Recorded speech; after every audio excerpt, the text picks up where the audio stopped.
Social Studies Cultural Project, I am going to be showing you how to make the classic French meal of coq au vin. But first I want to take you into the history behind this meal and how it applies to my family heritage.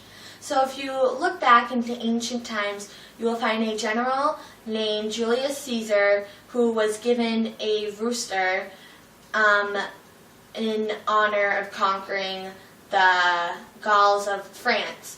He then gave his rooster to his cook to make a fantastic meal, and it turned out very fantastic because it was coq au vin. I mean, it's good.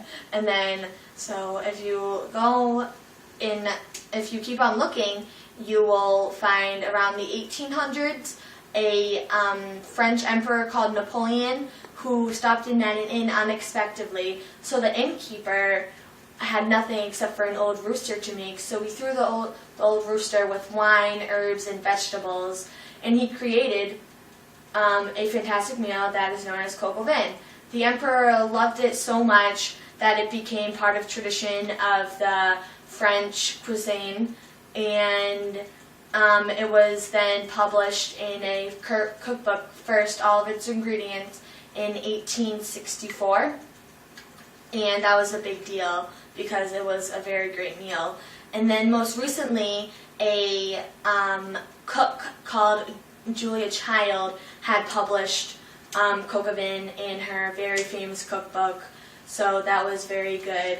And all of that history leads up to these days when my father's mother and grandmother would start making this wonderful meal on Thursday or Friday, so it would be ready and prepared after Sunday, after church.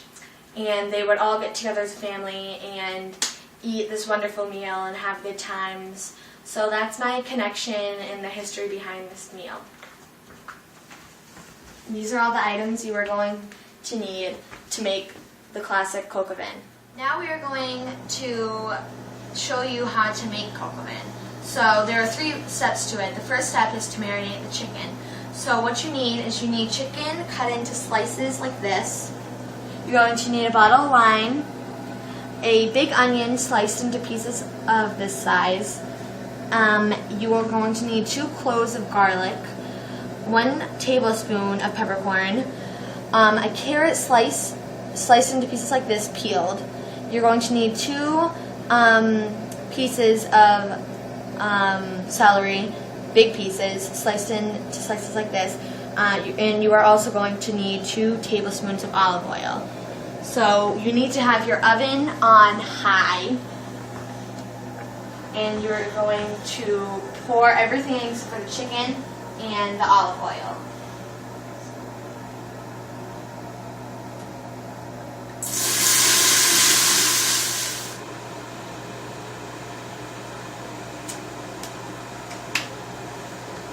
And you are going to need to stir it around just like this. And you are going to leave it on the stove for about 5 minutes so it can get some heat and so it can steam on the stove. Now the marinade has finished sauteing for 5 minutes, and we took it off the stove and let it cool for about an hour.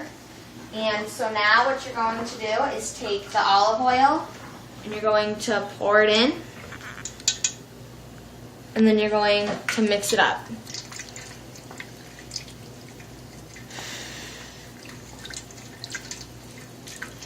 And it smells really good. Now, you're going to just pour the whole entire thing in.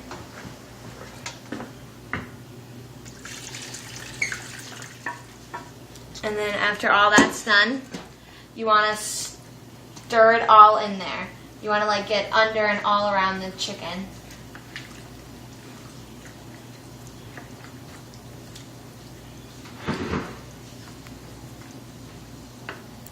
And now, once you've finished doing that, you just put the cover over the lid.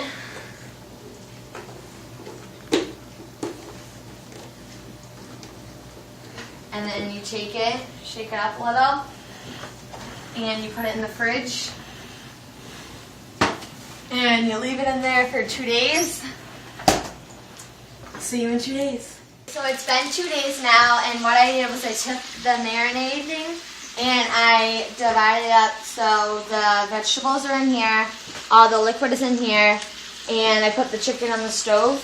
But before I did all of that, I put the stove on high and I took some bacon for about 5 minutes so it got brown and crisp, and it turned out to look like that. And then after I did that, I took the chicken, which was over there, and I put it on this pot, still on high, and I put it skin down, and I left it on there for about 8 minutes. So this is what it's going to look like after you finish the 8 minutes. So the chicken has been on the stove for 8 minutes. I took it off and put it into a large bowl, and then I took the vegetables from the marinade, I poured it in on the stove. The stove was on high, and I let it saute until it got brown for about 10 minutes. And then I threw in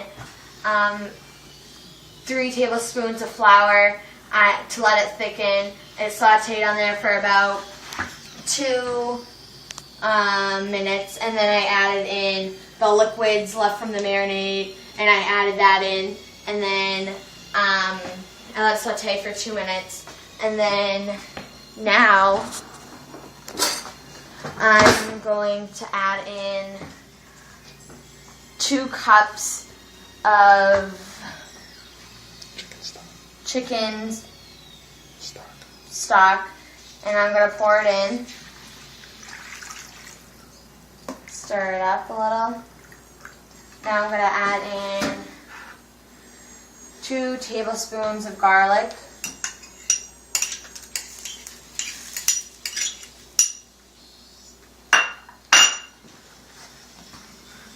2 shallots cut up into pieces like this,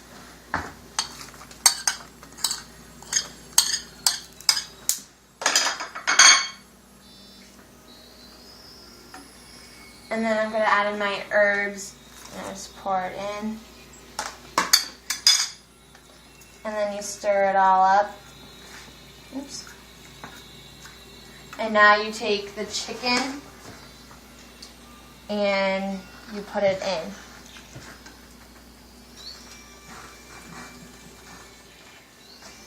And then you leave it on the stove at around medium for about 30 minutes. So I'll see you in 30 minutes. So now the chicken has gone on the stove for 30 minutes. Then we had to flip the chicken over for another 15 minutes. And now what we're going to do is we add a tablespoon of butter. And we put it on the stove. And then now we add about 15 to 20 boiling onions on here. And we let it saute on there for another 8 minutes, and then after that's done, all that's left is that we have to make the sauce for the chicken, and then let's eat the chicken. Okay, so now the 8 minutes is over, so I took the boiling onions out and put them aside with the mushrooms, and then I took the chicken and I put it aside in a plate, as you can see right there. And then I took the sauce and I strained it so I only have the liquid, and I put the liquid in here, and then I put the boiling onions back in for about 8 minutes to let it simmer on here. And the 8 minutes is just about over, so now I'm going to put the bacon in and stir it up, and the mushrooms.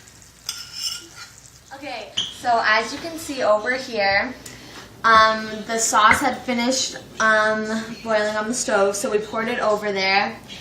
And then, so over here is the finished product, and as you take a bite, it's really good.